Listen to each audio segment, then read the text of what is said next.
Me da mucho gusto estar, como les digo, aquí en medio de todos ustedes. Casi no los veo porque supongo que ustedes me ven a mí, pero yo no los veo casi. Por ahí veo penumbras, como que hay gente por ahí. Espero que no sean imaginaciones mías.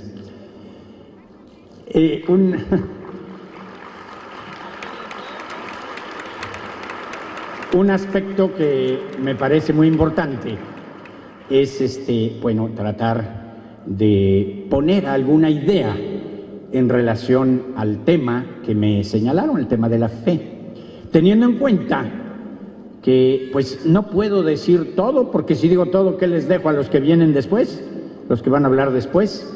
Y por otra parte, pues decir lo suficiente para que algo se pueda ver. En el mes pasado se realizó en Roma el Sínodo de los Obispos, convocado por el Santo Padre Benedicto XVI, para tratar un tema muy importante que ya desde antes, desde el Papa Paulo VI, después el Papa Juan Pablo II, retomó muy fuertemente el tema de la nueva evangelización.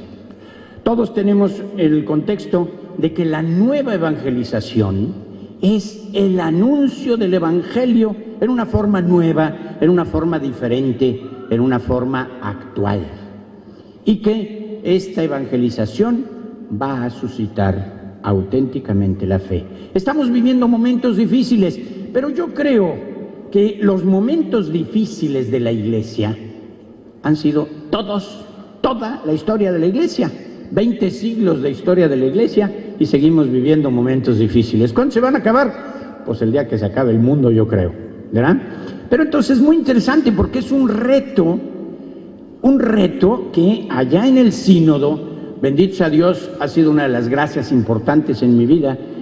Tuve la oportunidad de asistir a este sínodo este mes pasado como participante, auditor. Se llama, el Santo Padre me nombró partícipe de este sínodo de obispos en Roma, y uno de los aspectos que yo veía muy importantes es que se insistía de manera muy especial en que la nueva evangelización tiene que empezar por uno mismo. La nueva evangelización tiene que empezar por una conversión del corazón, y la conversión del corazón no significa que yo soy de lo peor y ahora me convierto y soy rete bueno. Qué bueno que me quitaron esto, porque tenía yo miedo de dar un manazo y tirarlo, ¿verdad? De repente las manos, no sabía uno cómo moverlas. Entonces, el empezar con una conversión, esto es importantísimo, ¿no? Conversión, orientación sería la idea a Cristo, a la persona de Cristo. Entonces el tema del sínodo fue la nueva evangelización para la promoción de la fe. Van unidas, son dos elementos. La evangelización se hace para que la fe surja. La fe no puede surgir si no hay esta evangelización. Entonces tenemos que hablar, entrando en el tema, que la fe es verdaderamente un regalo de Dios, un regalo prometido. Nuestro gran Dios, fíjense, tenemos que partir de ahí, nos creó. No nos creamos nosotros. El ser humano no salió solito de la nada. Dios nos creó. Y nos dice la Sagrada Escritura, a su imagen y semejanza. Yo a veces me pongo a pensar, pobre Dios, si nos parecemos a Él, o más bien Él se parece a nosotros, quién sabe cómo será, ¿verdad? Pero si entramos en lo grandioso que es el ser humano, entonces sí tenemos mucho que decir. Qué maravilla debe ser Dios, porque el ser humano es una maravilla. Entonces, nosotros hemos sido creados por Dios, ¿para qué? Para gozar del amor que Él nos tiene. Él nos creó por amor, nos creó para el amor. Ese es nuestro destino.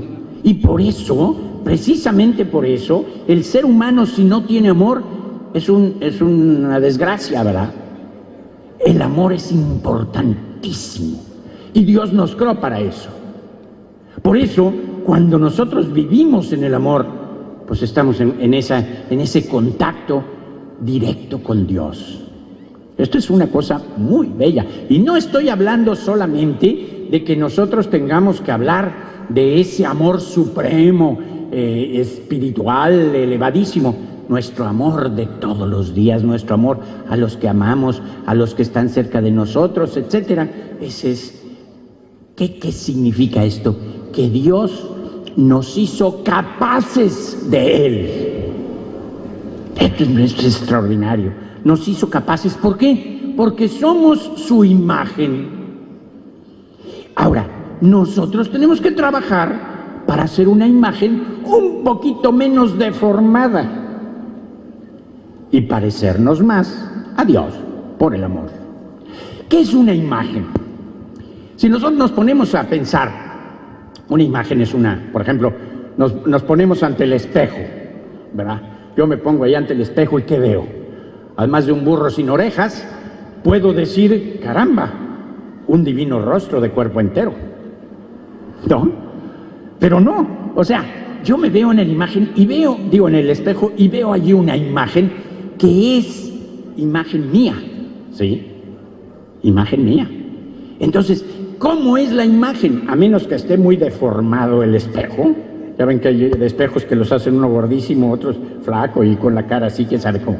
Entonces, si el espejo es bueno, la imagen es buena. Y malo sería que yo me pusiera ante el espejo lavándome los dientes y la imagen en el espejo se estuviera peinando. Hay algo no funciona. ¿De acuerdo? Entonces, tiene que haber una sintonía. Eso es lo que nos toca a nosotros. Buscar esa sintonía, puesto que somos imágenes de Dios. Sintonía con Dios, que es amor. Cuando hablamos del tema de la fe, no podemos hacerlo independientemente de lo que es el amor. Ya lo veremos. Entonces, esto es algo muy importante. Dios nos ama, a nosotros nos toca colaborar, trabajar para que en nosotros esa imagen se vaya perfeccionando. Y eso se realiza a través de la fe. Como decía, ninguno de nosotros podemos darnos la fe, pero es un regalo. Y es un regalo que, como dice el tema de esta charla, es un regalo prometido, pero cumplido. O sea, el Señor desde el principio nos da una revelación. ¿Qué es la revelación? Es la automanifestación de sí mismo. A Dios no lo conoce nadie, dice el Evangelio de Juan. Solo el Hijo unigénito. Él nos lo viene a revelar, nos viene a transmitir, y no nos viene a transmitir una idea teórica, nos viene a transmitir un amor de un Padre. Fíjense qué interesante. No sé si ustedes se han puesto a pensar por qué Dios se nos revela como Padre. ¿Saben por qué? Porque el amor de los padres, padre y madre, en el caso nuestro, es el más perfecto que existe. El más perfecto que existe. Es el amor que ha dado todo, el amor que se entrega totalmente, ¿verdad? Y entonces, allí es donde encontramos que hay una dependencia, y eso es la fe también, una auténtica dependencia, así como una imagen depende de su original, nosotros tenemos que depender de Dios. Fíjense, por ejemplo, hablando de esto que decía, un padre, una madre. ¿Quién depende más de quién? El chiquito, el pequeñito, recién nacido en su cunita, que no sabe hacer otra cosa más que comer y llorar, ¿verdad? ¿Quién depende más? ¿Él de sus papás o sus papás de él? ¿Quién depende más? Y aparentemente podríamos decir, no, pues el niño depende más de sus papás. Sí, para estar alimentado, para estar limpio, para estar tranquilo, para estar bien. Pero los papás, a partir de que tienen un hijo, no pueden vivir sin el hijo. No pueden ya son otros. Ya cambió su estructura personal, ya cambió su fisonomía, ya cambió todo en ellos, porque ahora son papás, dependen del hijo. Y son papás forever and ever. De repente hay que decir alguna palabrita así en otro idioma para que digan, híjole, este sí que sabe, ¿verdad? Para siempre. Entonces, eso es lo maravilloso. Dios ¿quién depende más? ¿Nosotros de Dios o Dios de nosotros? Y la respuesta es, Dios depende más de nosotros porque Él nos ama más. Y entonces, en la medida en que nosotros aprendemos a amarlo, y no podemos hacerlo de otra forma que a través de la fe, entonces nosotros dependemos más de Dios también. Y eso es bello. La dependencia, fíjense, yo creo que uno de los problemas de la fe en la actualidad radica en esto. No nos gusta, al hombre de hoy no le gusta depender de nada. Sé tú mismo, dicen los psicólogos. No tengo nada contra los psicólogos, ¿eh? Sé tú mismo, no dependas de nadie. Realízate. Correcto, todo eso es perfecto. Pero dependemos. Imagínense ustedes una muchachita, toda mona, simpática, agradable, sola. ¿A quién le importa? A nadie.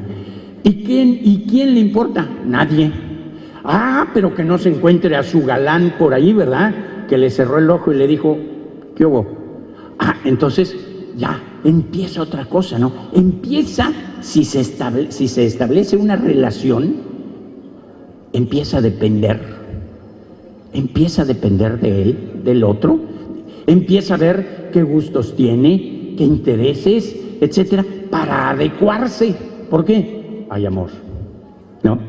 Eso es, fíjense, el aspecto de la fe es muy humano. Por eso empecé yo con esta idea de que somos criatura de Dios, pero criaturas, no somos dioses. Dios nos creó a su imagen y semejanza, pero nos hizo personas humanas.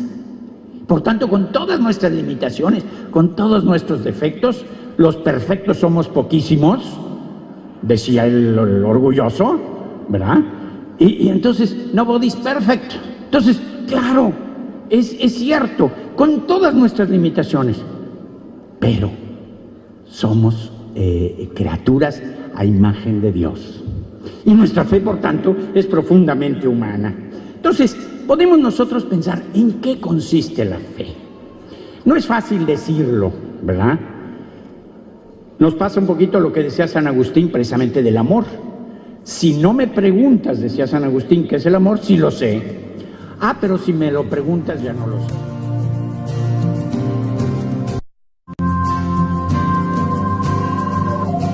Entonces, a veces podemos decir eso mismo de la fe. Es esa realidad que a veces es difícil de expresar. ¿Por qué? Porque implica muchos aspectos. Implica experiencia, implica conocimiento, implica pensamiento, implica elementos de superación, de motivación, etc. Y empieza de una experiencia. Y una experiencia, fíjense, ¿cómo la transmitimos? Solo por el testimonio, voy a hablar un poquito de esto. Solo por el testimonio. Nosotros tenemos una fe por un testimonio, básicamente el de nuestros padres. Nuestros padres nos enseñaron desde chiquitos, espero y supongo, quizás no en todos los casos, pero allí hubo un testimonio de los papás que nos dijeron que existe un Dios que es bueno y sobre todo pudimos verlo reflejado en ellos. Si tuvimos unos padres buenos, amables, llenos de amor, allí encontramos la primera imagen de Dios, el primer testimonio. Pero, repito, esto es una experiencia. En una ocasión tenía yo un amigo, tengo todavía, un amigo italiano. Estaba yo allá en Italia y venía yo a México. Y platicando con él me dice, oye, en México tienen fruta toda. ¿Cómo qué? Bueno, pues empecé a mencionar, por decir algunas cosas, ya ni sé, guayabas, mameyes, plátanos, mangos, etc. Y dice, he oído hablar del mango. ¿A qué sabe? Explíquenlo. ¿A qué sabe? ¿Es un sabor así como amarillito? No, pues no. ¿Es agridulce? Sí, ya le vamos acercando un poquito más. Pero explicar a qué es una experiencia, ¿no? ¿Cómo voy yo a explicar a qué sabe un mango? Simplemente no se puede. Entonces, fíjense, sin embargo, si ustedes han probado un mango, me refiero a la fruta, no a otro tipo de cosas. ¿sí? Han probado un mango y prueban algo y dicen, oye, esto sabe a mango. El otro, si lo ha probado, los entiende. Esa es la razón de este tipo de reuniones. Todos hemos experimentado una fe y hablamos de fe y nos entendemos. Pero si ustedes, en lugar de ser creyentes, fueran un montón de ateos recalcitrantes, pues está difícil, ¿verdad?, que me fueran entendiendo. Entonces, es importante tener en cuenta la experiencia, valorar nuestra experiencia de fe. Y no solo valorar, sino propiciar. Eso es lo que nos decía el Santo Padre en el sínodo. Hay que promover la fe, que crezca. La fe no es una cosa que tenemos así como un bultito, como un cuadro, una cosa así muy bonita, un lingote de oro valiosísimo y que lo tenemos metido en una caja fuerte. No, eso no es la fe. La fe es una vida. Entonces, nosotros hablamos de una necesidad de Dios, que es la base para la fe. Si no tuviéramos una necesidad de Dios, no necesitaríamos la fe. Y todo ser humano tiene una necesidad de fe, aunque lo niegue, aunque no lo reconozca.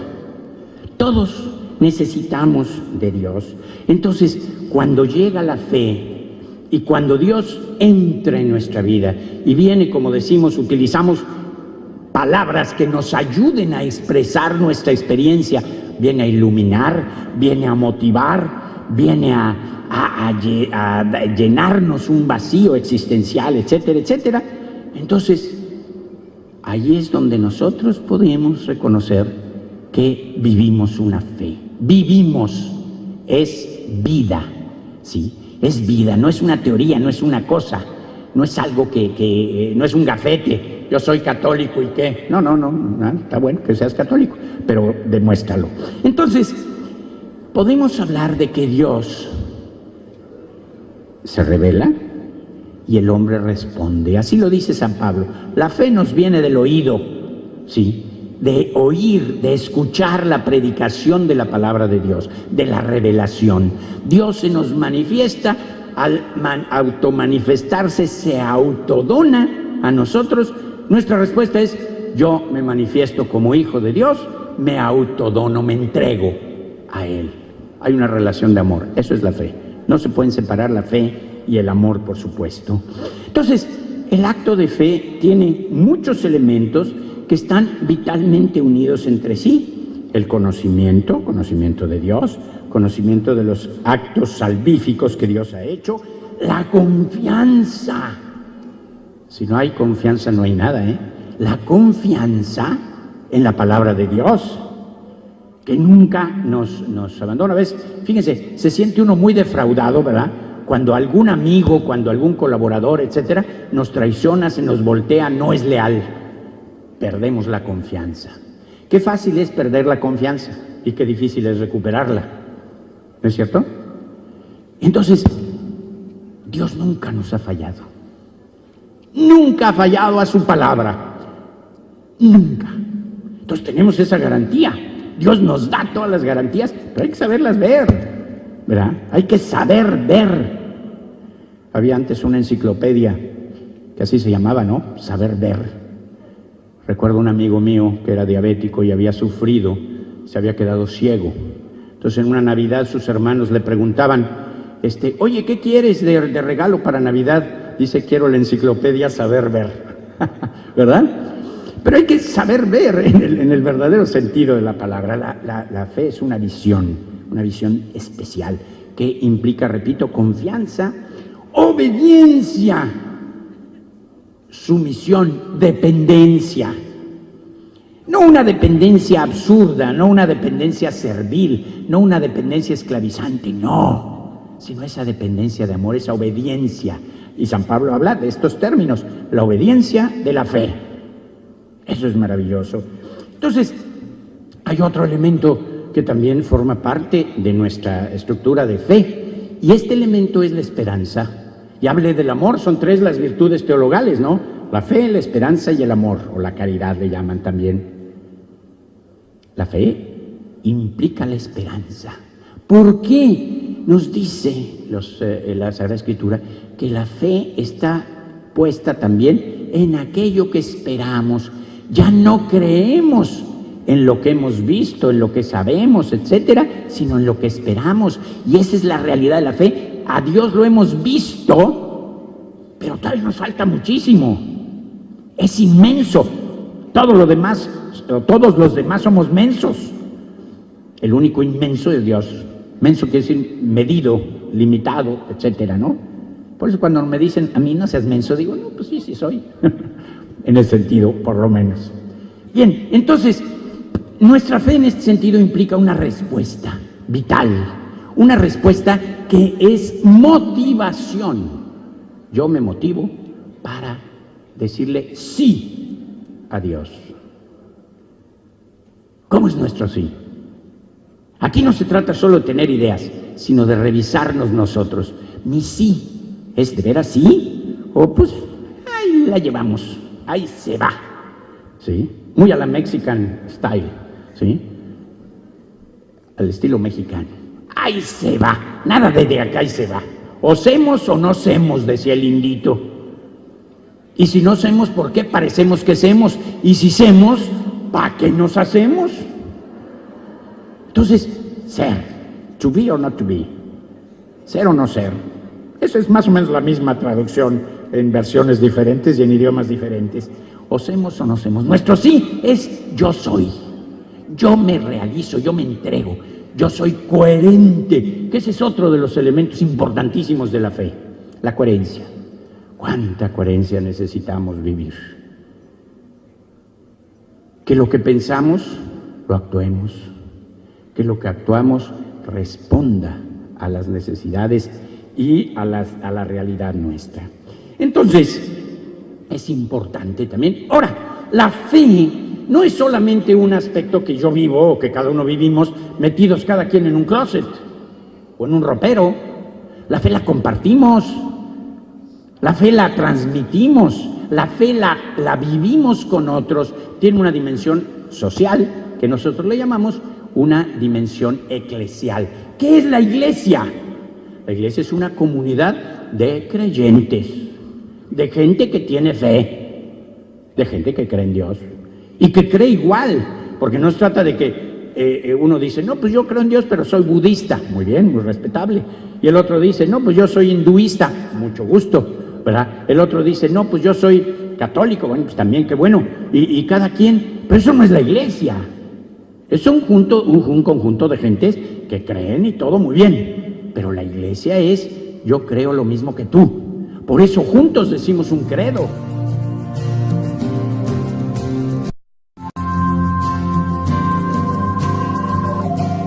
¿Qué es el testimonio? El testimonio es la transmisión de una experiencia que hago tuya. Un ejemplo, el primer testigo, ¿quién es? Jesucristo. Nos viene a hablar de Dios. ¿Y qué nos dice? Lo que vi hacer a mi padre, eso es lo que yo hago. Lo que le oí decir, eso es lo que les transmito. ¿Para qué? Para que ustedes, y lo dice San Juan en la primera carta, en su prólogo, todo esto, lo que hemos visto, lo que hemos oído, lo que hemos tocado con nuestras manos acerca del verbo de la vida, eso les anunciamos, el verbo de Dios. Para que ustedes estén en comunión con nosotros y en comunión con Dios. Me voy a peinar ahorita que me van a tomar una foto, ¿verdad? La próxima me avisa con tiempo y entonces sí. Entonces, ¿qué es el testimonio? Es yo te digo a ti esto que yo he vivido para que tú lo vivas y no te unas a mí, sino te unas a a Dios en este caso, a quien yo te doy testimonio. El primer testigo es Jesucristo. Los otros importantísimos testigos son los apóstoles. Ellos vieron, tocaron, escucharon a Jesucristo y nos dan un testimonio de Él para que nosotros lo vivamos. Esa es la iglesia, el testimonio. Y eso nos mueve, nos tiene que mover a que nosotros tenemos que dar testimonio. Por eso, insisto, la necesidad de la experiencia, la necesidad de la coherencia, la necesidad de la profundidad de nuestra fe. Porque algunas gentes dicen, no, es que yo tengo un chorro de dudas. No importa, La fe no está contra las dudas. Todas las dudas que quieran, todas. Pero tener una fe que significa toda esta confianza, amor, etcétera, en relación a nuestro Dios. Entonces ahí entra ese testimonio, que es lo que nosotros nos damos unos a otros en el caminar diario de nuestra vida. Entonces, evidentemente la fe surge de algo muy, muy profundo, que es la libertad humana. La fe tiene que basarse en la libertad, no es a fuerza, ¿verdad? Dios invita, pero nunca nos obliga. Dios convence, pero nunca, nunca, nunca nos hace, como decimos comúnmente, manita de puerco. Ahora, o crees. No. Tenemos la libertad. Pero, fíjense, eso es tremendo, porque nosotros tenemos la libertad de no responderle a Dios. Tenemos la libertad de fallarle. Tenemos la libertad de irnos por otro camino. Por los motivos que sean, muchas veces es lo que llamamos el pecado, ¿sí? Muchas veces podemos fallar por razón de debilidad, otras veces por equivocación, otras veces por ignorancia, por muchas razones. Pero en el fondo estamos decidiendo ir en contra de lo que tenemos que vivir cuando fallamos así. Entonces, nuestra fe es libre, el no creer también es libre. Pero el no creer, ¿qué significa? Mira, te doy vida, te doy amor, te doy serenidad, te doy paz, te doy un sentido en tu vida. No, gracias. Ya no, yo me basto a mí mismo. Ya no te necesito. Ah, pues bueno. Está como aquel que tenía una importantísima cita de negocios que le importaba mucho porque pues en eso estaba su futuro. Y dice, y voy a llegar y va a estar lleno el estacionamiento y no voy a tener dónde encontrar y dónde poner mi coche. Y empieza a rezar y dice, Señor, por favor, que llegue y encuentre un lugar. Y yo te prometo que voy a ser bueno, que voy a cambiar en esto, te prometo que no voy a comer esto, te voy a prometer. Y le va prometiendo un montón de cosas y en eso llega y ve un lugarcito y ¡rum! Se mete y dice, Señor, olvídalo, ya lo encontré. A veces así somos en nuestra fe con Dios, ¿verdad? Entonces, tenemos que hablar. Tenemos que hablar de una relación con Dios, en el que, como nos dice San Pablo, no haya un sí o un no, puro sí, ¿verdad? Mucho menos un qué te importa, ¿verdad? Como decía que aquí entre mi esposa y yo, no hay ni un sí ni un no, puro qué te importa. No, tampoco, ¿verdad? Entonces, creer en Dios significa superación del pecado, significa estar vivificados por la caridad, significa una libertad y significa una opción fundamental por Cristo. Yo opto, yo decido, ¿sí? Yo quiero, por ahí está la libertad, pero en una forma muy, muy, muy precisa. Santa Teresa de Jesús decía una frase que parece de chiste, ¿no? O de repetición. Hay que tener una determinada determinación, ¿sí? Yo opto por alguien, por algo, más bien por alguien, que es Cristo, ¿no? En esa línea. Y el optar por Cristo, fíjense, aquí entra otro tema que ya no me estoy saliendo de tema, pero que es muy interesante, entra la espiritualidad, porque la espiritualidad es la manera personal como yo sigo a Cristo. Unos lo siguen como Cristo pobre, otros como Cristo que cura a los enfermos, otros lo siguen como Cristo predicador, cada quien de su plenitud hemos recibido todos gracia sobre gracia, nos dice el Evangelio de Juan. ¿Verdad? Se está yendo el tiempo. Entonces, la espiritualidad es eso, tener un crecimiento, pero en una línea determinada. Yo imito a Cristo en esta forma específica. Y luego, de ahí nace también lo que se llama la certeza de la fe. Hay dos tipos de conocimiento: el conocimiento de evidencia y el conocimiento de certeza. El conocimiento de evidencia, con mucha frecuencia, y es a lo que estamos muy acostumbrados, pues es el que vivimos desde el punto de vista de las ciencias. Me hacen un razonamiento científico y lo creo. aunque no lo haya visto, ¿no? Alguien me habla del 2 más 2. 2 más 2 son 4, según todavía me acuerdo que algo así, ¿no? 2 más 2. Nadie que yo sepa se ha puesto en contra de esta teoría. Ah, pero ¿cuántos se han puesto en contra de que si Dios existe o no? ¿Verdad? 2 más 2. La teoría de la relatividad de Einstein. ¿Y quién ha visto los átomos? ¿Y quién ha visto los neutrones y los electrones y todos los sones que hay por ahí? Nadie. Pues ¿cómo los vamos a ver? Sin embargo, no lo ponemos en duda. No se nos ocurre ponerlo en duda, aunque no lo hayamos visto. Pero la verdad de Dios, muchos la ponen en duda. Entonces, ¿qué significa la certeza? La certeza es una aceptación de una verdad que no me consta, que tengo elementos para aceptarla como verdadera, el testimonio, etcétera, pero que yo decido tenerla e involucro muchos valores.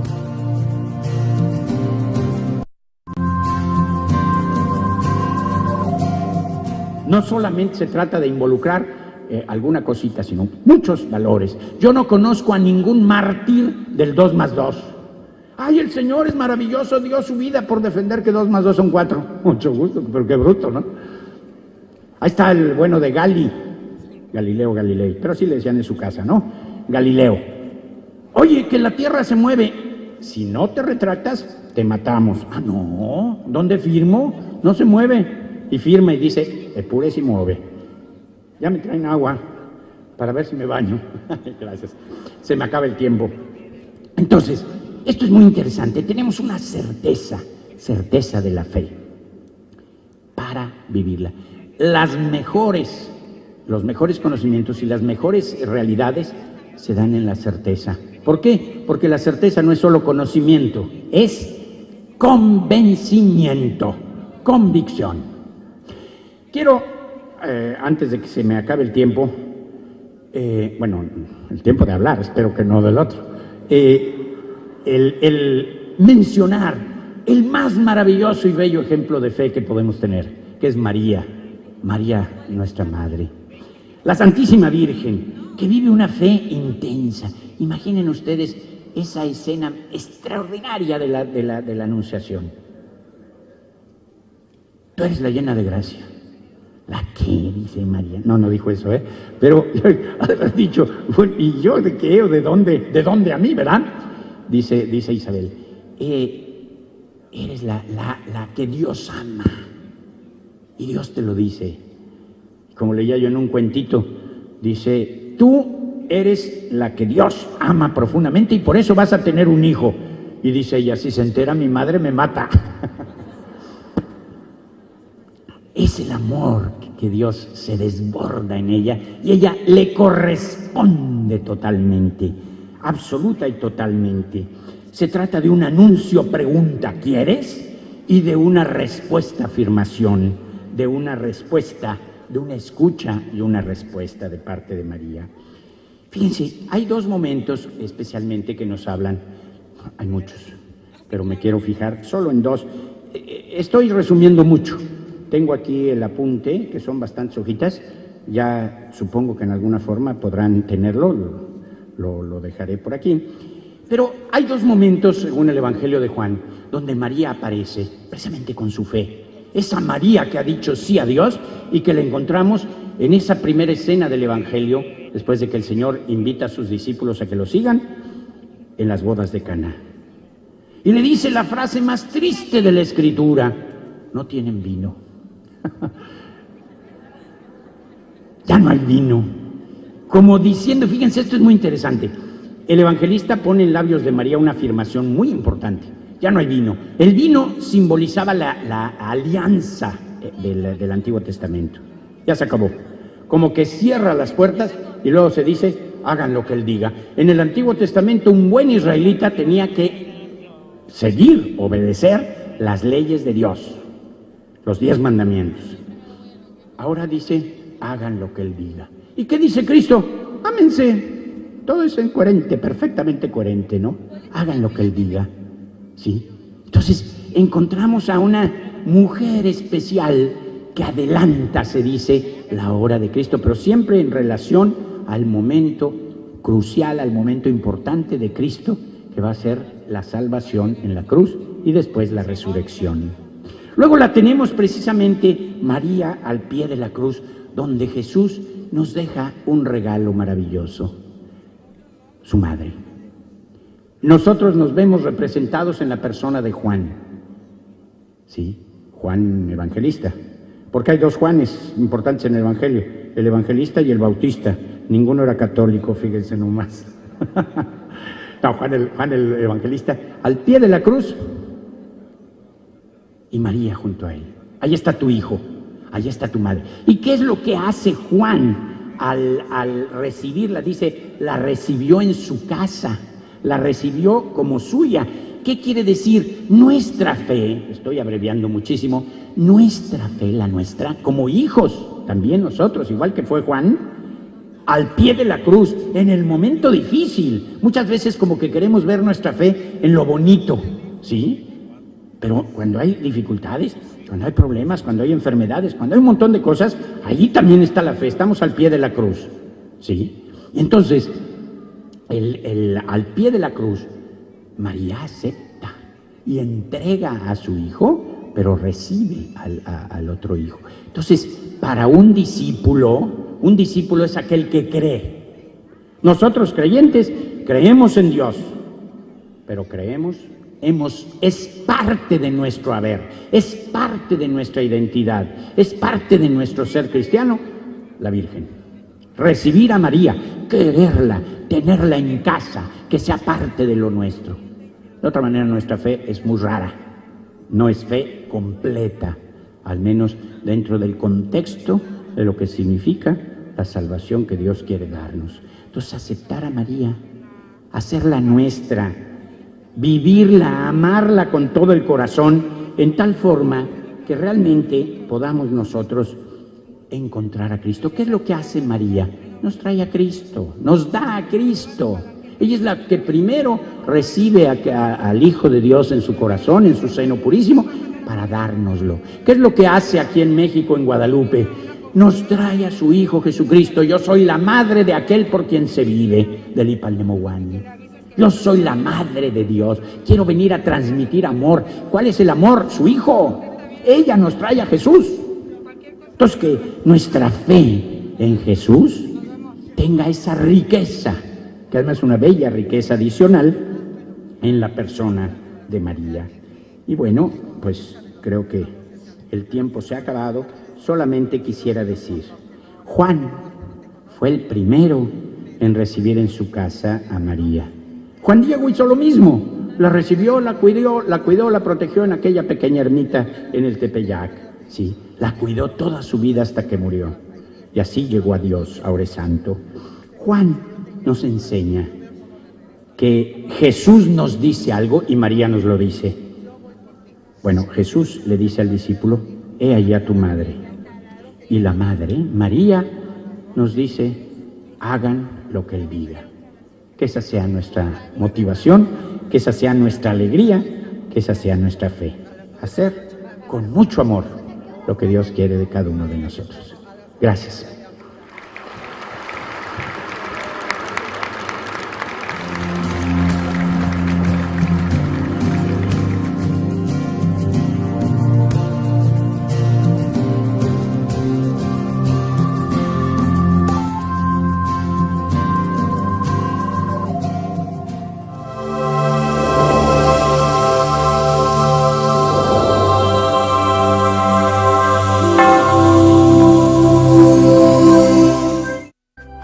Si usted desea una copia de este programa, por favor contáctenos a los siguientes teléfonos. Desde el extranjero, marque 0052 33 3770 1814 y del interior de la República Mexicana al 01900 849 3507 o escríbenos a nuestro correo electrónico tiendavirtual@mariavision.com y visita nuestra página web www.mariavision.com.